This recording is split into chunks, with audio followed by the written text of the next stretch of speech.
当地时间8号至9号，中美新任气候特使在华盛顿举行了为期2天的会议，双方承诺就甲烷减排等议题展开合作。外界评价，在中美贸易关系紧张的背景下，两国达成此项共识实属不易。不过，另一方面，为促成美国制造业回流，美方仍继续打着所谓产能过剩的幌子，企图遏制打压中国绿色产业。矛盾姿态背后暴露出美方什么心态？来看报道。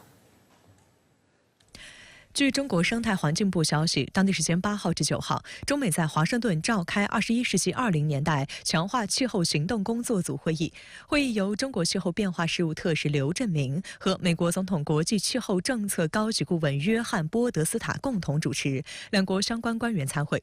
根据双方会后发布的消息稿，中美围绕能源转型、甲烷和其他非二氧化碳温室气体、循环经济和资源效率、毁林等领域开展深入讨论，并就与推动联合国气候变化框架公约第29次缔约方大会在阿塞拜疆巴库成功举办相关的多边议题展开合作。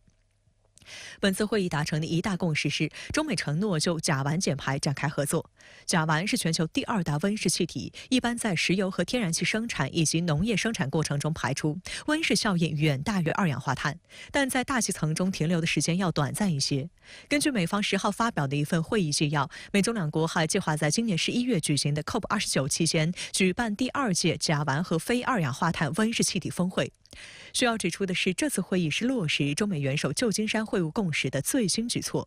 去年11月，中美两国元首在旧金山举行会晤后不久，双方宣布同意恢复双边气候合作工作组，并在今年1月举行启动会。在相关甲烷和非二氧化碳温室气体排放方面，双方达成一系列的共识，现在看起来是比较确定的事情。而在共识形成之后，彼此在具体的政策行动中间如何进一步的协调，我相信应该是接下来彼此要谈论的这种主题。值得注意的是，此次会议是刘振明与波德斯塔今年1月履新以来首次面对面会谈，也是自去年底在迪拜举行 COP28 后，中美在气候问题上进行的最高级别交流。今年1月，外交部原副部长刘振明接任谢振华，正式出任中国气候变化事务特使。出任气候特使前，刘振明还曾担任联合国副秘书长一职，有长期在美工作经验。同月，波德斯塔接替约翰·克里出任白宫国际气候政策高级顾问。此前，波德斯塔曾在3届美国民主党政府中担任重要角色。他擅长危机公关，曾因协助克林顿处理与实习生莱温斯基的白宫拉链门性丑闻而在美国家喻户晓。但鲜有人知的是，从克林顿时期起，波德斯塔就协助美国政府处理各项环境政策，并作为美国进步研究中心的创始人和气候工程基金会的董事会主席，倡导气候行动。观察认为，两人都是资深外交官，在气候和环境问题上有长期工作经验，这对两国延续气变合作大有助益。深圳卫视注意到，刘振明此行率团赴美长达10天，除了与波德斯塔会谈外，还将与联合国有关方面以及美方有关地方政府和智库等就应对气候变化等议题进行交流。在美期间，刘振明还接受了美国彭博社专访。I shall bring a delegation from different ministries looking after different issues. I think we are looking forward to have a very sincere and practical conversation with our U.S. counterparts. 刘振明在采访中也评价了与波德斯塔的合作关系。How do you see in the United States they've had a changing of the guard as well, Mr. Podesta? How do you see that relationship building? Between China and the United States, we had relatively good cooperation ever since the last 30 years for the climate change process. Of course, over the 30 years, during the Bush administration and during the Trump administration, U.S. stayed away from the climate process. But on the rest of the years, we had very good collaboration. 波德斯塔10号在接受媒体书面采访时，用深入和实质性来评价此次对话。新加坡联合早报援引分析指出，中美在当前的政治关系下能够取得合作很不容易，这样的合作一旦进入实质性阶段，将对两国今后合作持续性产生积极的影响。近段时间以来，气候问题一直被视为稳定和巩固中美关系的重要抓手。去年11月，在两国元首旧金山会晤前夕，中美发布关于加强合作应对气候危机的阳光之乡声明，对双边气候外交发挥了巨大推动作用，形成了研讨框架。此后，在 COP28 期间，两国又进一步制定了一项在关键气候议题上开展合作的计划。但必须指出的是，中美气候合作的小气候与中美关系的大气候密不可分。2021年9月，外交部长王毅就曾告诫来华参加中美气变磋商的时任美国总统气候问题特使克里，美方希望气变合作成为中美关系的绿洲，但如绿洲周围都是荒漠，绿洲迟早会被沙化。遗憾的是，在这次中美气候会谈时，美方依然夹带私货，再次炒作所谓中国新能源产能过剩议题，把气候谈判作为对华施压的工具。外界注意到，就在会谈次日，不少美媒放风称，拜登政府最快下周2宣布对华加征关税，涉电动汽车、电池和光伏等关键领域，其中对中国电动汽车征收的关税增加3倍，升至100%。有熟悉此次中美气候会谈的中国学者撰文指出，针对美部分政客炒作的中国新能源产能过剩议题，本次会谈明确释放了搁置争议、互相尊重的信号。面对国际气候治理和产业转型的巨大需求，中国的新能源产能绝非过剩，反而是急缺。刘学明在接受美媒采访时也直言，中美关系十分复杂，气变合作不可能脱离中美关系的大环境，美方应与中方相向而行。If the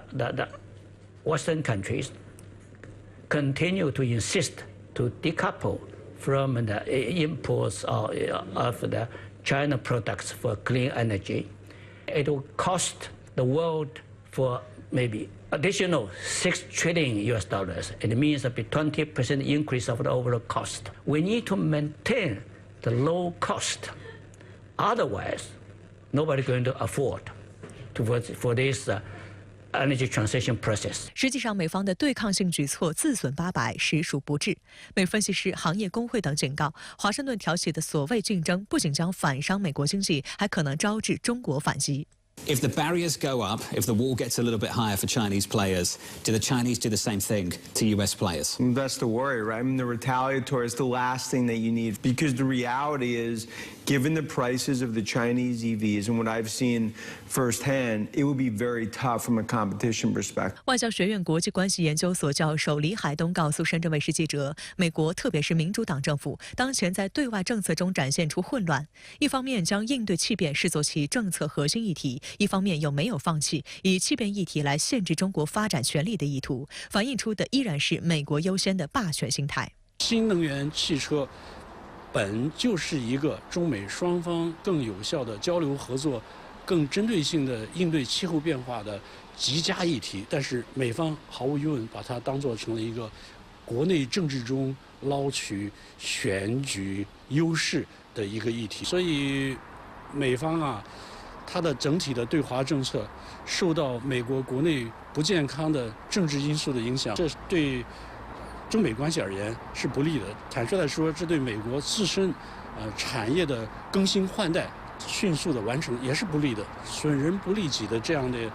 做法。值得注意的是，今年11月，美国将举行总统选举。除了拜登，另一位有力候选人特朗普是气候变化怀疑论者。他在执政期间一度要求美国退出巴黎气候协定，引起全球哗然。外界也担心，如果特朗普赢得美国大选，中美在气候变化领域的合作将受到更大影响。中方则表示，不论由谁执政，中方都展现出负责任大国的立场与态度，为全球气候治理带来正面影响。What happens if Donald Trump is reelected? What's your view?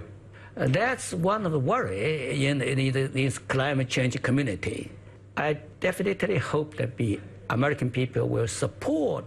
the government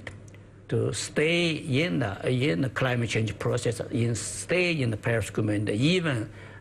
Trump wins the next election. 近日，一段由无人机拍摄的日本准航母出云号的视频在网络上流传。日本方面经过调查表示，视频应该不是人工合成，确由无人机拍摄。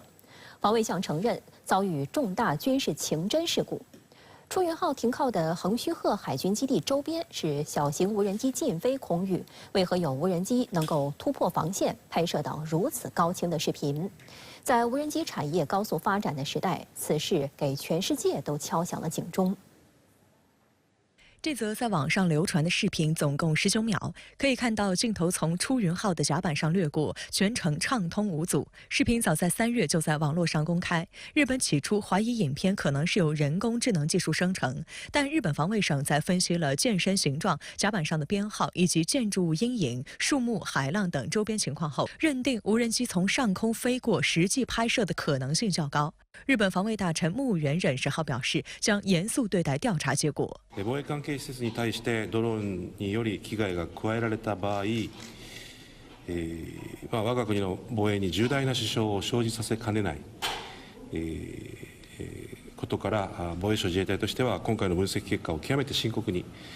受け止めています。对于无人机如何能够在未被发现的情况下飞越出云号，木原忍以安全原因为由拒绝评论，但他强调需要应对无人机和其他无人驾驶载具的快速技术进步，以及加强军事基地周围的防御。出云号是日本海上自卫队最大的核心舰艇，可载隐形战斗机，被视作准航母。目前，出云号正在横须贺基地进行第2次升级改造工程。值得注意的是，横须贺基地是驻日美国海军司令部所在地，作为美国第7舰队的据点，这里是美国国土以外唯一一处具有航空母舰母港机能的港口，而且横须贺具有非常强大的维修舰船能力。如果横须贺基地无法使用，美军必须花费半个至1个月的时间移动到夏威夷珍珠港甚至美国本土才可修理舰艇。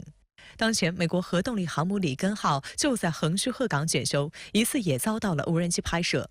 社交媒体 X 上流传的视频显示，里根号甲板上杂物堆积，其中还有不少线圈，疑似在更换老旧的线路。此外，甲板上还有至少6人正在进行一些除锈工作。日本共同社指，根据日本的无人机规制法，卫星许可不得在横须贺空军基地附近，包括码头飞行无人机。报道还指出，自卫队会对无人机进行监测，如果认为无人机未经许可飞行，就会对其进行干扰或捕获。但网上流传的2段视频显示，无人机与航母之间的距离非常近，且并未受到太多干扰。日本舆论对此深感震惊。有学者称，如果无人机搭载炸弹或其他武器对舰艇发动攻击，后果不堪设想。这次拍摄行动也说明呢，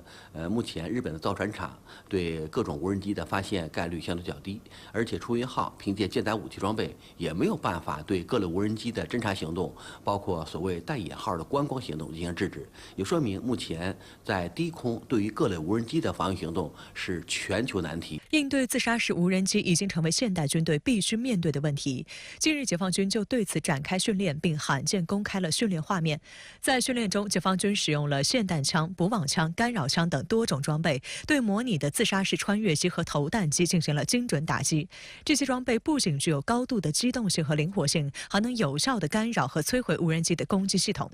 观察指，解放军已经做好了应对这种新型威胁的准备，并且有能力在必要时采取果断和有效的行动。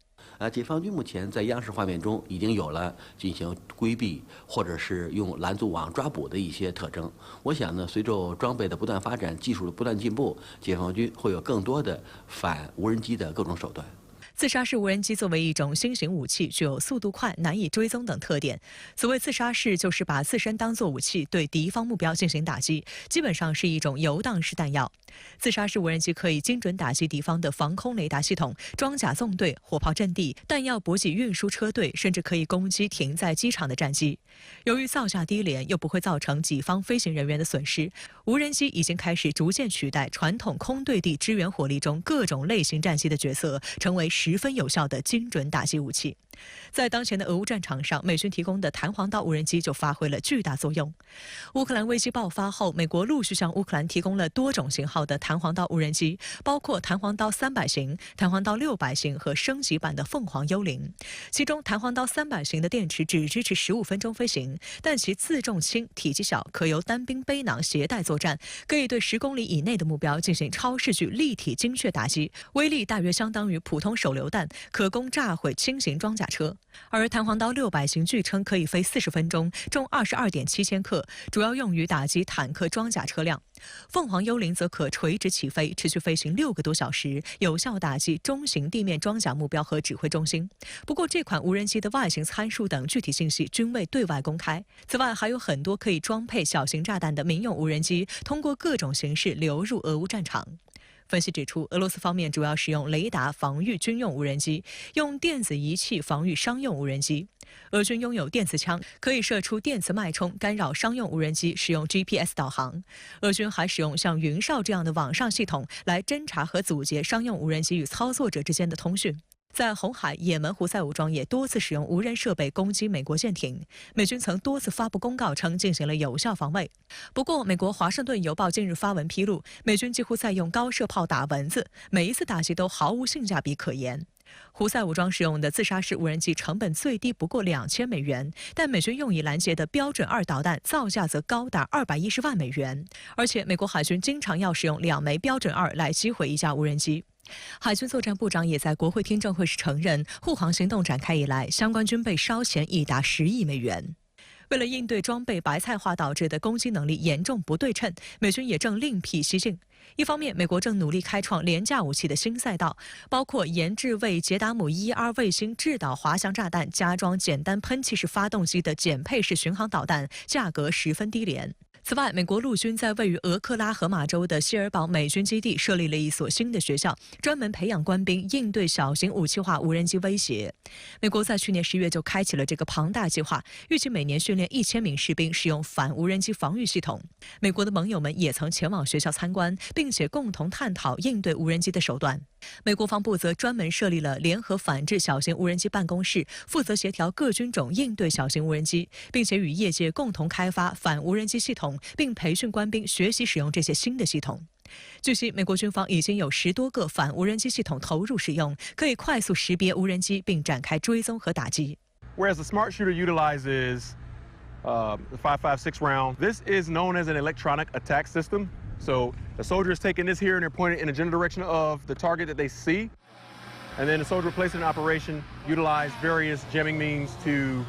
interdict that target. 华盛顿邮报周五特别刊发社评文章，敦促美军应从俄乌战事与巴以冲突中汲取空防紧迫教训，争取尽快走出大炮打蚊子的费效比困局。对于自杀无人机的防范难度比较大，因为首先无人机如果在低空近距离被发现，难度极高，因为本身的材质都是非金属，要想通过传统的防空预警系统进行拦截，难度极大。第二呢，目前低空无人机的这个拦截行动难度很大，对无人机专门的武器装备目前很少。目前对低空无人机的防御，每个国家都在探索过程中，下一步在硬拦截的方面，软能力有可能是个重点发展方向。随着新概念武器装备的不断发展，这样呢，这个激光武器、电子干扰武器，包括微波武器，都有可能成为对付未来无人机的主要发展方向。就日本准航母出云号被无人机突破偷拍，日本防卫相承认这是严重安全事故。那么吴先生，您对此事怎么看？您觉得无人机带来哪些情真挑战呢？是的，程倩。出云号被偷拍事件，在我看来更像是一起常见的黑飞事件。翻译一下就是民用无人机飞友在敏感的军事管制区域内操作无人机，拍摄了一些敏感素材，这属于军事泄密范畴的敏感事件。当然，现在日本正处于和平时期，出云号这东西也谈不上有多先进，通过开源情报信息，基本上就能够把它研究得大差不差。只是军港它毕竟是军事管制区域。民用无人机未经允许轻易越顶航拍，确实让日本方面惊出了一身冷汗。这万一有人将无人机稍作改装，朝出云号精密仪器扎堆的舰岛上丢那么几个燃烧瓶，这玩意儿恐怕就得住院治疗好一阵子了。无人机黑飞是全世界的共同挑战，在相关领域针对低、慢、小目标的主被动防御手段已经成为显学。各类针对性的产品也如雨后春笋般涌现。我举一个最直观的例子：处于战时条件下的俄罗斯。前不久，我有几位朋友去莫斯科旅游，顺带围观了一下胜利日阅兵。在庆典的这段时间里，身处莫斯科城中央的核心区域，你打开手机会发现 GPS 导航出现了非常严重的误差。你明明走在 A 街道上，手机却显示你在 B 路口原地不动。这就是一种非常典型的无人机对抗手段。俄罗斯安全部门通过对制电之权的掌握，干扰了无人机导航最依赖的 GPS 通信链路。当然，这只是一种软杀伤手段，还有更硬的手段，那就是俄罗斯国防部大楼楼顶24小时处于值班状态、雷达开机、导弹、炮弹待机的铠甲弹炮合一防空系统。这类硬杀伤手段能够有效防止无人机出现在敏感区域上空，一旦出现了就开火把你扫下来。但是正如一句老话，防空防空，十防九空。随着无人机系统的全面普及，防空博弈的烈度前所未有的提升了。要想真正防住无人机，仅仅防住最后1公里恐怕是不够的，更要在源头上想办法。比如针对敌人无人机产能的打击，针对敌人无人机相应部队的成建制摧毁，又或者通过电子战对抗的方式彻底压制相关空域，谁的无人机都别想飞了。就无人机在全球2场大规模战事中的大规模应用，美国《华盛顿邮报》发表社论总结所谓紧急防空教训，质疑美国牵头北约红海护航行动犹如大炮打蚊子。您对此事又如何看呢？从俄军匕首袭击基辅，响起凌厉的防空警报，到导弹划破阿克萨清真寺的天空，再到疲于应对错漏频出的北约红海护航舰队。过去1年时间，恐怕是人类现代战争史上防空博弈最为激烈的一页。都说防空防空，十防九空，人类的军事科技日新月异，却依然没有谁有绝对的把握，敢拍着胸脯说我的天空万无一失。以色列当局那句成功拦截了99%伊朗来袭目标的单方面吹牛，懂行的朋友都会一笑置之。美报这篇社论将大家的目光再次导向了红海。声势浩大的北约护航舰队在这片海域苦战数月，在披坚执锐宣传包装下的是德国、丹麦海军舰艇的先后出糗。德国海军黑森号护卫舰发射的标准2防空导弹，差点把美军大哥的无人机干下来了。幸亏导弹的可靠性出了问题，没有酿成大祸。德国舰长的脸色可想而知。丹麦这边厢也很拉胯。在与胡塞武装的一次斗法中，一艘丹麦护卫舰的雷达与火控系统出现了宕机，导致防空导弹迟迟无法发射。最后依靠2门76毫米舰炮打了上百发炮弹，才将胡塞无人机摧毁。丹麦舰长的脸色也不难想象。美报社论倒是没有披露这些北约的尴尬时刻，而是扭头算了一笔经济账。北约护航舰队平均需要发射2枚标准2导弹，才能拦截一架胡塞无人机。我查了一下，美国前国防部官员公开的数据显示1枚标准2的采购单价大约是210万美元。法国海军发射的紫苑15，1枚的单价也大概是200万美元左右。那么胡塞武装这边的无人机是一个什么价格呢？2000美元到2万美元不等。也就是说，如果将丢出去的武器都换算成美元的话，北约舰队也可以称之为血亏舰队。美国海军作战部长国会听证时，他公开承认，美方展开护航行动以来的军备消耗已达10亿美元。另一方面，我有必要介绍另一种更专业的视角，那就是从军事运筹学的角度出发，防空作战的消费比并不只计算来袭弹药与拦截弹药之间的价格比，更要严格衡量万一防空作战失败，防守方承担的损失的价格。从这个意义上看，虽然北约舰队打出去了几百上千万美元的导弹，但是他们有效保护了价值上亿美元的舰队，乃至无法估价的美西方商船队伍与航运路线。那么在这样的语境里，这笔钱就是划算的。用这套逻辑去看，以色列人用大卫投石所铁穹防空系统，以一种近乎对天发射美元的方式保卫耶路撒冷与特拉维夫的天空，其实也是划算的。俄乌冲突中，基辅与莫斯科之间的防空博弈也是这么一套逻辑。当然呢，要从更大的军事消费比出发去衡量战争的总开销，无人机这种4两拨千斤的非对称战法，确实让所有国家都很头疼。要知道，军事总账本里需要耗费的资源的条目非常多。如果防空作战吃掉了大量的资源，那么挨饿的其他作战种类必然会将恶果体现在具体的战场正面。因此一种更廉价高效的无人机对抗模式势在必行。俄乌冲突延宕超过800天，俄军近期在乌东接连取得进展。3号起，俄军对位于乌克兰东北部的第2大城市哈尔科夫发起进攻。这是俄乌冲突2年多来俄军在该地区发动的最大规模地面进攻。从北部发起猛攻，是否意味着俄罗斯要开辟新战线？此次进攻的目的究竟是什么？来看报道。当地时间10号凌晨，俄军突然对哈尔科夫地区发起地面攻势。经过2天的激烈战斗，俄方称已从别尔哥罗德地区的边境占领了哈尔科夫地区的普列杰尼夫卡、奥赫采夫、鲍里西夫卡、皮尔纳等6个定居点。乌克兰当天承认哈尔科夫州边境附近发生了激烈战斗，但表示乌军正在坚守，该地区的约130万居民也未被疏散。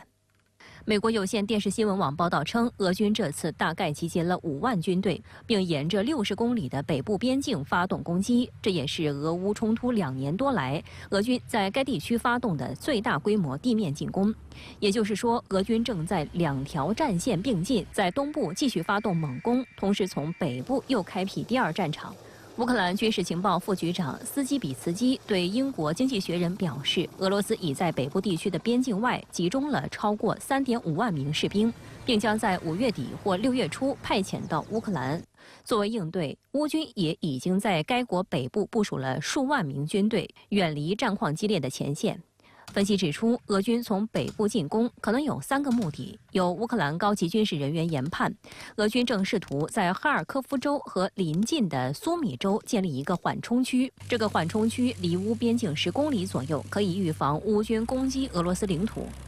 此外，也不排除这是一次佯攻，目的是迫使乌军调整部署，从而更有利于俄军在东部的攻势。哈尔科夫对俄罗斯来说具有重要的象征意义。在俄乌冲突初期，俄罗斯就曾试图攻占哈尔科夫，但分析人士表示，占领和控制哈尔科夫需要的兵力远远超过莫斯科现在掌握的兵力。半岛电视台的报道则指，这或许是一场全面进攻的开始。俄罗斯意图拿下哈尔科夫，彻底改变战场态势，迫使乌克兰停战求和。但不论是上述何种目的，俄军的最新攻势意味着战场僵局正在打破，乌军陷入苦战。俄罗斯原来说过，在俄乌之间呢，要建立一道缓冲区。那个缓冲区呢，不是在俄罗斯境内，而是要全部在乌克兰境内。那么，如果是从炮火的角度来说呢，那么几十公里宽，哈尔科夫呢是跟俄罗斯交界的5个州之一，所以呢，有建立缓冲区，一定要在哈尔科夫要占领相当大的土地。所以呢，在哈尔科夫取得胜利，对俄罗斯来说呢，有很重要的意义。乌克兰总统泽连斯基11号表示，乌克兰必须制止俄罗斯的进攻行动，重新夺回主动权，并再次呼吁其盟国加快交付武器。华盛顿10号宣布再提供4亿美元的军事援助。北约国家立陶宛的总理西莫尼特日前在接受采访时宣布，已经获得本国议会的许可，可以向乌克兰派遣军队进行训练。目前，乌克兰暂未请求立陶宛派兵。事实上，早在今年2月，立陶宛外交部长兰茨贝尔基斯在接受美媒采访时便透露，将考虑向乌克兰派遣部队。立陶宛不是唯一一个考虑向乌克兰派遣部队的北约国家。此前，法国总统马克龙在巴黎挺乌峰会上的一句“不排除向乌克兰派兵”已引起舆论哗然。上月底，马克龙重申不排除法国向乌派兵的可能性，因为法国的目标是让俄罗斯无法战胜乌克兰。11号，马克龙又称，如果俄罗斯在乌克兰冲突中太过分，欧洲必须做好遏制俄罗斯的准备。而波兰总理图斯克8号就表示，已经有北约士兵在乌克兰帮助乌军对抗俄罗斯。不过，他同时表示，北约国家不想直接卷入与俄罗斯的冲突，因为这可能导致爆发核战争。如果再进一步的话呢，很可能就是以那个本国军人，但是以本国军人自己合同兵啊，或者是志愿兵的方式，到乌克兰直接参战。当然，现在还没走到这一步。俄罗斯总统新闻秘书佩斯科夫近日表示，欧洲明白局势正在迅速变化，乌克兰将彻底崩塌，因此他们有意加剧紧张局势，散播派兵论是极具挑衅性的行为。外界注意到，俄罗斯此前已多次警告，若北约向乌克兰派兵，可能会面临遭到俄战术核打击的风险。俄军总参谋部已开始筹备，将于近期举行南部军区非战略核力量演习。俄罗斯觉得自己的生存遭到威慑了，遭到威胁了啊！但离开这一步呢，可能还有一些距离。俄罗斯呢，不见得就首先不会一下子升级到使用战略核武器，因为在那也用不着那个战术核武器就行了。所以前不久呢，俄罗斯已经举行了战术核武器，但是没有带核弹头这个战术核武器的演习。另外呢，已经在那个白俄罗斯也部署了战术核武器，所以呢，这个有这个危险，但是呢，现在还没有看到直接发生核冲突的这样的一个现实。当地时间9号，美国前总统特朗普所涉封口费案庭审告一段落。尽管关键证人验星丹尼尔斯做了非常充分的准备，详细描述了涉案露骨情节，但特朗普坚称无罪。而他的另一宗官司密件案在本周早些时候宣布被延期。尽管官司缠身，但特朗普选情向好。最新民调显示，特朗普在注册选民中的总体支持率和在7个主要摇摆州的支持率都略胜于美国现任总统拜登。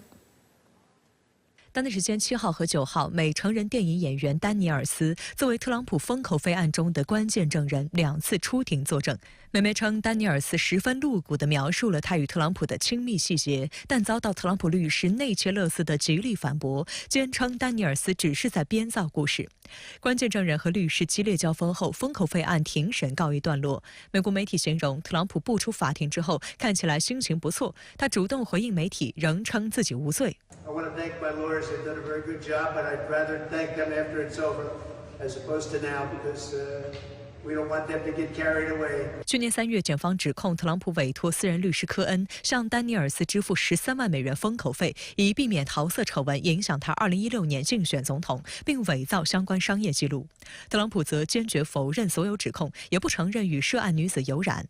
特朗普指控是科恩自作主张付钱给丹尼尔斯，而他依赖科恩的法律建议是为了在丹尼尔斯的恶意和虚假指控面前保护家人。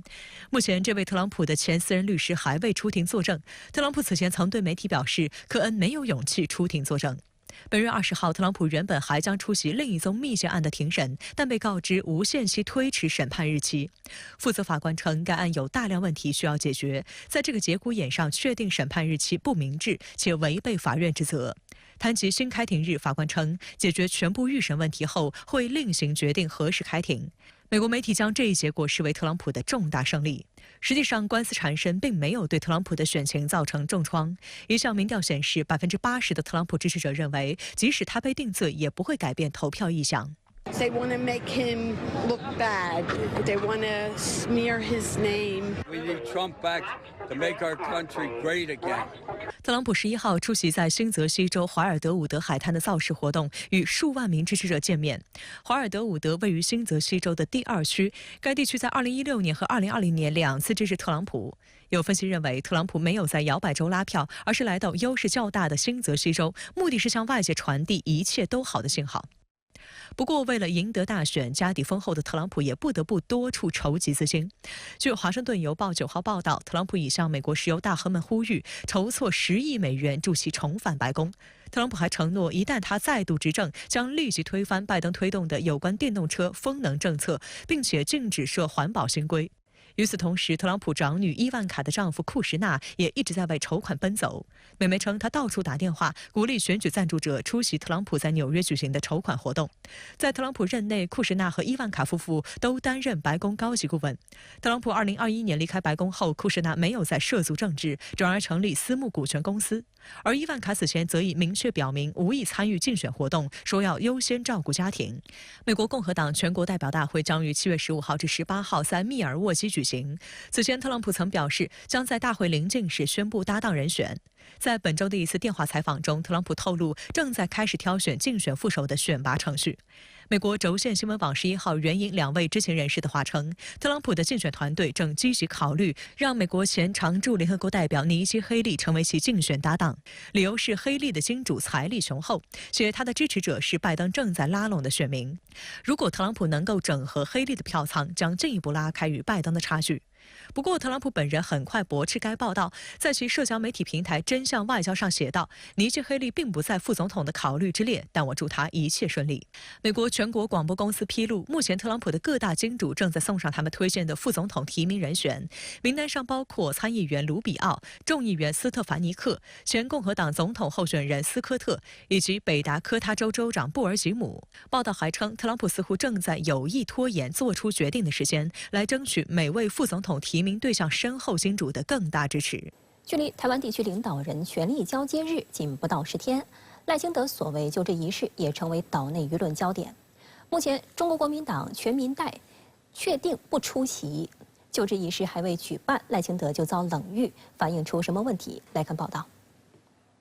后任台湾地区领导人赖清德即将于5月20号宣布就职。民进党方面称，就职仪式以及晚宴的邀请函目前陆续送达中国国民党、民众党及其他相关人士手中。但台媒爆料称，中国国民党全体民代确定不会出席。中国国民党立法机构党团书记长洪孟凯解释称，520是星期一，立法机构有会议要进行。既然身为民意代表，在立法机构做相关公务比什么都重要。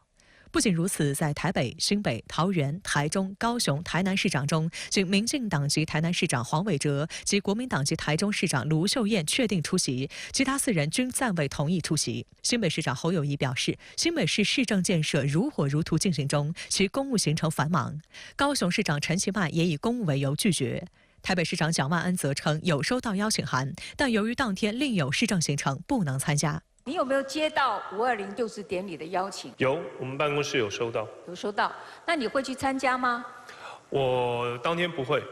当天不会去参加，因为有别的行程。有相关市政的行程。中国国民党籍民代李彦秀此前就曾直言，绿营应当认清楚，赖清德是双少数，不仅是名义上的少数，也是立法机构的少数，所以民进党更应释放出更多善意，诚恳做沟通。观察指，之所以造成今天这样的局面，是民进党当局咎由自取。岛内资深媒体人罗有志表示，中国国民党籍民代决定不出席赖清德的就职仪式是恰如其分。日前，台湾地区所谓在日代表谢长廷高调宣称，有37名日本国会议员预定出席赖清德的就职仪式。尽管民进党当局在此过程中不断卖力吆喝，成员中包含多名具有担任阁员经验的访宾，人数创下新高，但有岛内人士发现，这份名单中只有边缘人士。中国国民党籍前民代蔡正元直言，赖清德此前一直强调所谓与日本关系良好，结果真到需要日本撑场子的时候，对方却只派来几个名不见经传的议员，就把赖清德打发了。由此可见，台独精孙已经没有什么面子可言。你有什么面子可言？对，那你这些政党的这些领导人没有一个来，大大小小的政党没有一个来。中国社科院台湾研究所副研究员刘旷宇对深圳卫视记者表示，总体来看，与蔡英文2016年的就职仪式相比，赖清德今年的规模和层级均有所降低，可能仅有负责与台湾地区交流的窗口单位官员以及国会的相关议员参与。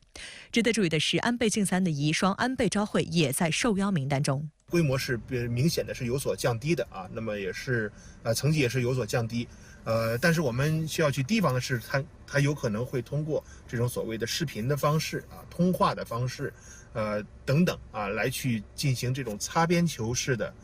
这样一个突破啊，或者说是在这方面去做一些新的文章。10号的外交部例行记者会上，有媒体就该事件提问。外交部发言人林宪表示，台湾问题纯属中国内政，只同台湾维持民间和地区性往来，这就是历史经纬，是日本必须遵守的立场和原则。我们严肃敦促日方恪守中日4个政治文件的有关原则和精神，